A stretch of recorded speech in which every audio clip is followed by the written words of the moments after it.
Okay, welcome everybody to Unclean Has Explained. This is our Patreon channel that eventually will go on YouTube. And we're just going to explain, each episode to you and have fun doing it. I hope you like it. Well, hey, I want to talk about this first episode here. Who Killed Jamal Blue? This is this grabs, this pulls you in right away.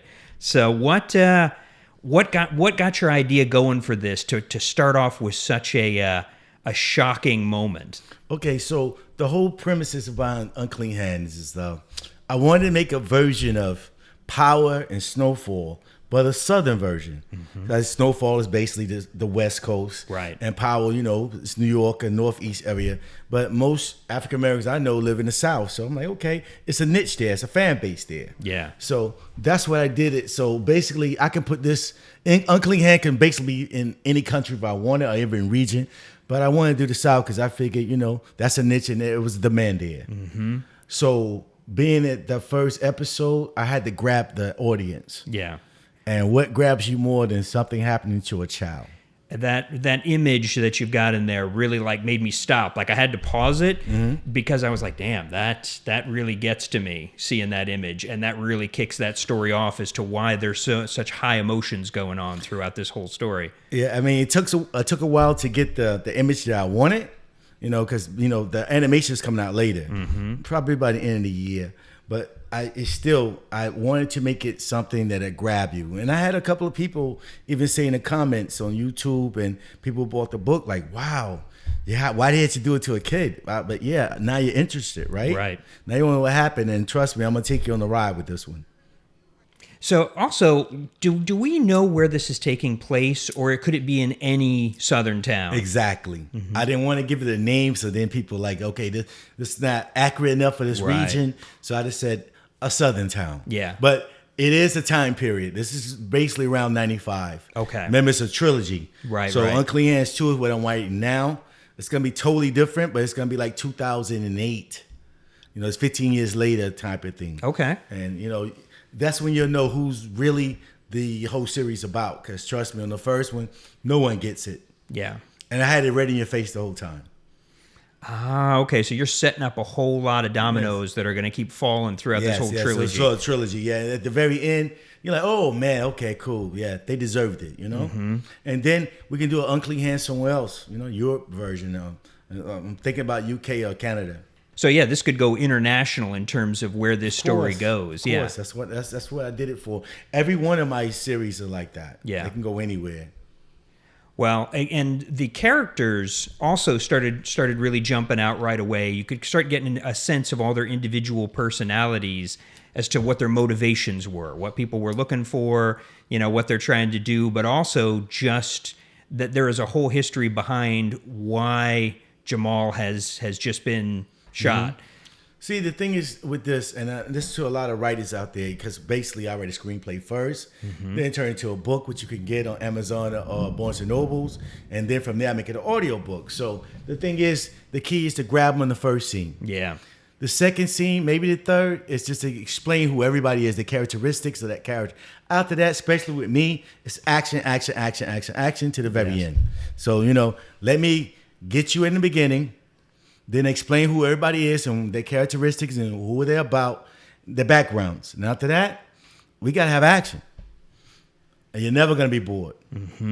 Oh, yeah. Now, having watched most of the series, I can attest to that. And we'll get to that as we go along here. But anything else about this first episode that you really want people to know? Well, I want them to know especially about Thomas. Just happened to be there and his family background. Thomas is very important as a reporter there, but also the human side of Romeo Blue and his wife, Dee Dee. I mean, they might be, he might be a game banger, whatever. He's still a father. You understand?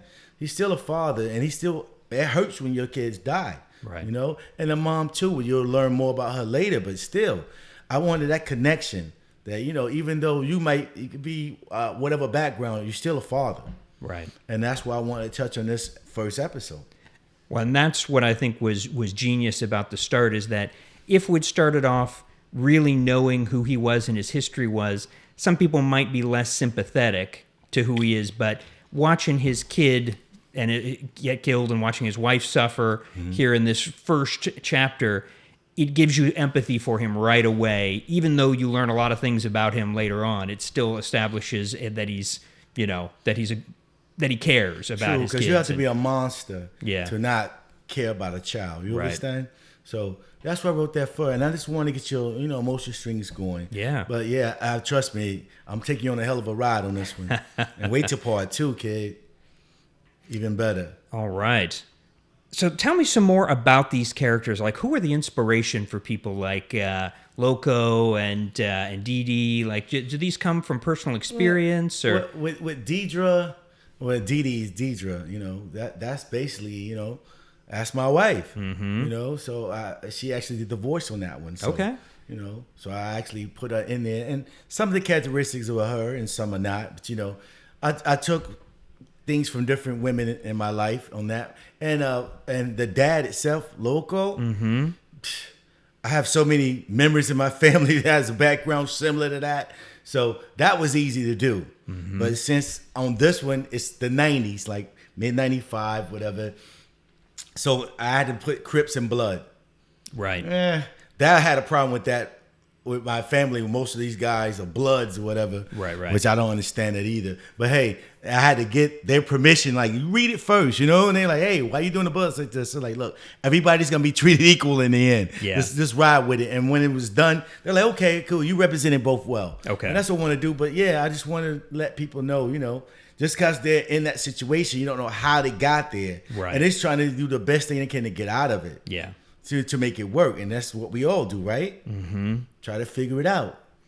When I thought that was what was interesting in this first episode was starting to watch them trying to have that separate personal life, but watching the rest of their life starting encroaching upon that with the violence that was coming from things that have to do with other than their family. In the end, it's all about choices, Yeah. The one choice can mess up everything. Mm-hmm. So you got to think before you do it. So that's what we're doing here. Okay. All right? Yeah. So tell me more about Thomas and what he's doing here at this baseball game and kind of where he fits into the whole story so far. Okay, so Thomas, basically, his family is the funeral home of choice for, the black community there. Because there's only one they can really go to. Mm-hmm. So Thomas is there basically just to cover that for his family. His family sponsored it. He just happened to be at the right place at the right time. Okay. And let's be honest, he's optimistic. He's like, hey, I see opportunity here. I'm going to take it. I just happen to be there. I'm going to run with it and see where it goes. And, and he has a good heart, too. He's really trying to help them. But in the end, he's helping himself as well. Right. He's going to help himself. So that's what Thomas there. And Thomas is along for the ride here. So majority of this thing is people are really seeing it through Thomas' eyes. Okay. Mm-hmm. Okay. So he's sort of the audience proxy for the whole thing. Yes. All right. Well, I think those are all our questions for episode 1. And I want to thank everybody for, joining the Patreon channel and being a part of this episode 1 and the ride there. We're only going to send you more. Be ready for more content. Once again, we're going to put it out before everyone else get it. So if the original episode comes out on Wednesday on YouTube, the Explain will be out on Saturday. And only you guys get to get it. For Patreon, this is for all your help for supporting us, and we're going to give you something in return. Thank you guys for everything. Please stay tuned.